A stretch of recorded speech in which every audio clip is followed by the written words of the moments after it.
E aí, quando a criança chega na fase de uns 2 anos, 1 ano e meio, ela faz uma descoberta muito interessante, que é a seguinte: eu não sou a minha mãe. Isso parece muito óbvio, isso parece muito simples, mas para a criança não é. Ela descobre ali por volta dos 2 anos que ela não é a mãe dela. Porque quando o bebezinho nasce, que ele é bem pequenininho, bem recém-nascido, ele acha que ele é a mãe dele. Ele acha que ele e a mãe dele são exatamente a mesma pessoa, a mesma coisa. Quando o bebezinho fica um pouco maior, ele descobre que ele e a mãe dele não são exatamente a mesma coisa, mas ainda acha que eles estão grudados, que eles são simultâneos, por assim dizer. Aí o bebê cresce mais um pouquinho e ele descobre que não, que ele e a mãe dele são completamente separados. A mamãe é um corpo, eu sou outro corpo. E aí ele cresce mais um pouquinho e aí ele descobre que além da mamãe e do bebê serem corpos separados, eles podem pensar diferente. Então, por volta de 1 ano e meio, 2 anos, a criança descobre que ela não precisa querer o que você quer. Aí você fala para o seu filho, vamos tomar banho. Ele fala, não. Vamos comer, e a criança não. Vamos guardar o brinquedo, e a criança não. Vamos sair do banho, e a criança não. Por quê? Porque ela descobriu recentemente que ela não precisa querer aquilo que você quer. O que você quer é um problema seu. Ela pode querer as vontades dela. Ela pode querer coisas diferentes. Porque por volta de 1 ano e meio, 2 anos, ela descobre que ela é outra pessoa, completamente separada fisicamente e emocionalmente dos pais. E aí, para ela provar isso para ela mesma, para ela testar essa teoria, porque isso tudo no início da vida é uma teoria que a criança tem, mas é uma teoria inconsciente, ela nem sabe disso no lado racional. E aí, para ela testar tudo isso, para ela ter certeza disso, que ela começou a perceber, ela começa a te testar. Então você fala para o seu filho, filho, vem pôr o tênis, a criança te responde não. Tudo que você pede para a criança vira um imenso não. Porque ela começa a fazer isso na tentativa de te dizer, olha, eu não sou você e eu não tenho que fazer o que você quer. E aí você estranha, porque enquanto a criança era bebezinha, você podia fazer com a criança aquilo que você quisesse. Você pegava a criança, dava banho, você pegava a criança, dava comida, você trocava a criança, você virava a criança do avesso, coloca a criança no carrinho, tira, põe no berço, e de repente a criança tem vontade, de repente a criança que era um bebezinho que você podia manipular à vontade, começa a te dizer não. Como assim não vai comer? Como assim não vai pôr tênis? Tá achando que é gente?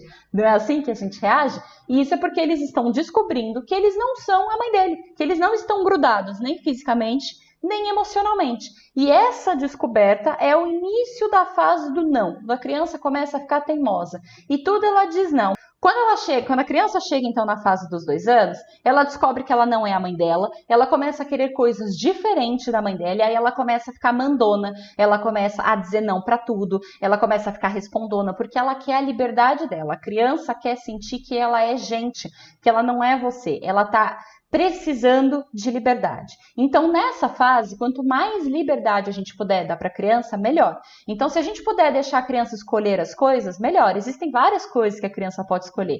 Ela pode escolher o pijama que ela vai usar, o brinquedo que ela vai levar para o banho, a cor da blusa que ela vai vestir, a cor da meia que ela vai colocar. E essas pequenas escolhas são importantes para a criança. Isso faz com que ela se torne, isso faz com que ela tenha o senso de que ela é independente, de que ela manda nela. E isso é importante porque nós queremos ser independentes. E se a gente cultivar isso desde cedo, lá na vida adulta, isso acaba em um adulto de sucesso. Isso acaba em um adolescente comprometido. A gente passa tanto tempo dizendo para a criança pequenininha, vai fazer o que eu estou mandando, vai me obedecer sim.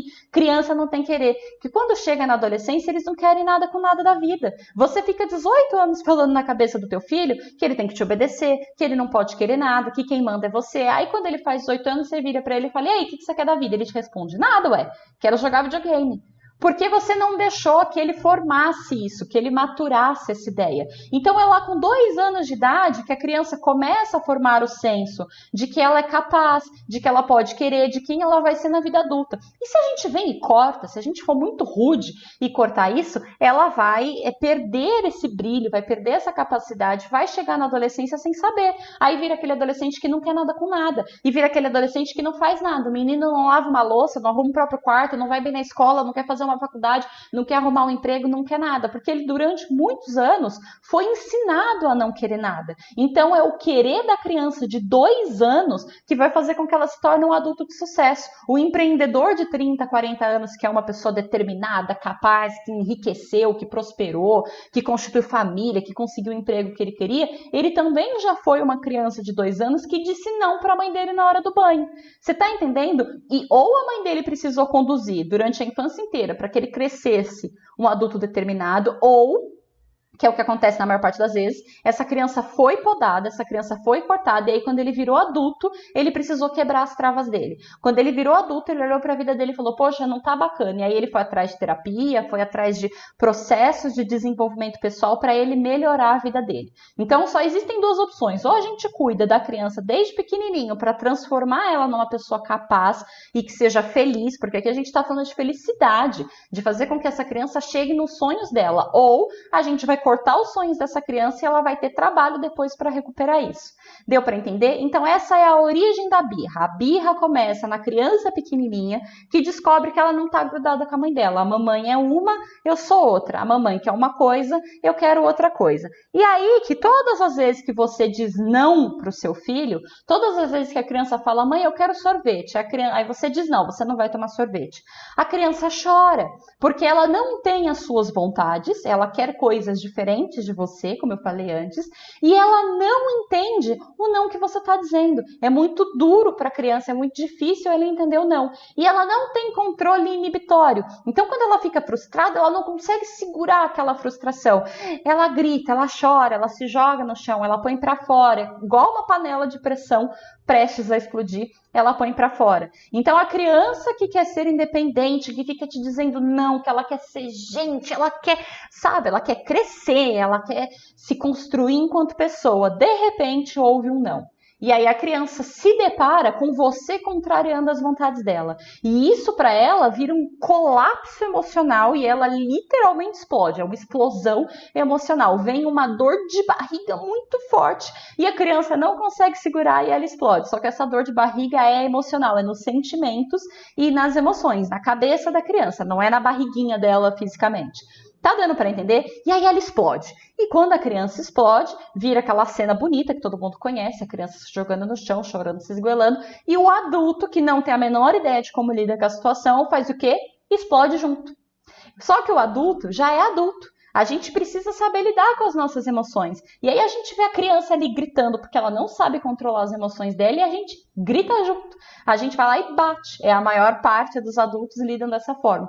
Só que diante do descontrole emocional da criança é quando a gente mais precisa ter controle emocional pra gente. Porque se tiverem duas pessoas gritando, são dois problemas para resolver. Você tem que acalmar você e você tem que acalmar a criança. É dois problemas que você arrumou. Sendo que se tiver só a criança gritando porque ela é criança e não sabe fazer diferente e você tiver calma, você consegue conduzir muito melhor a situação e você vai ensinando para o seu filho a ser uma pessoa calma também. Você vai ensinando para o seu filho como é que ele lida com as emoções dele. Porque se você ensinar, eles aprendem. Eles não aprendem na primeira vez, mas eles aprendem. Então é uma questão de ensinar. Só que a gente não foi ensinado. Então a gente não sabe lidar com as nossas emoções. Quando você tinha 2 anos e você chorou porque você queria o sorvete, a sua mãe não te ensinou a lidar com as suas emoções. Então hoje, quando o seu filho faz isso, você entra em desespero. Seu filho se joga no chão do mercado e você fica desesperado. E eu sei que fica porque eu já passei por isso também. Já fui desesperada com a criança fazendo birra. Então você se desespera porque a criança está desesperada, porque você não sabe lidar com o seu sentimento, pouco menos com o dela. Então vira uma bola de neve que você não sabe o que fazer. Você tem que administrar você tem que administrar o julgamento das pessoas, que as pessoas começam a te julgar, a te olhar torto. E tem que administrar a frustração da criança e nada disso a gente sabe fazer. Nada disso a gente foi ensinado a fazer. Nós não recebemos, quando a gente era criança, quando a gente era pequeno, educação emocional. E hoje a gente precisa se esforçar para dar educação emocional para os nossos filhos.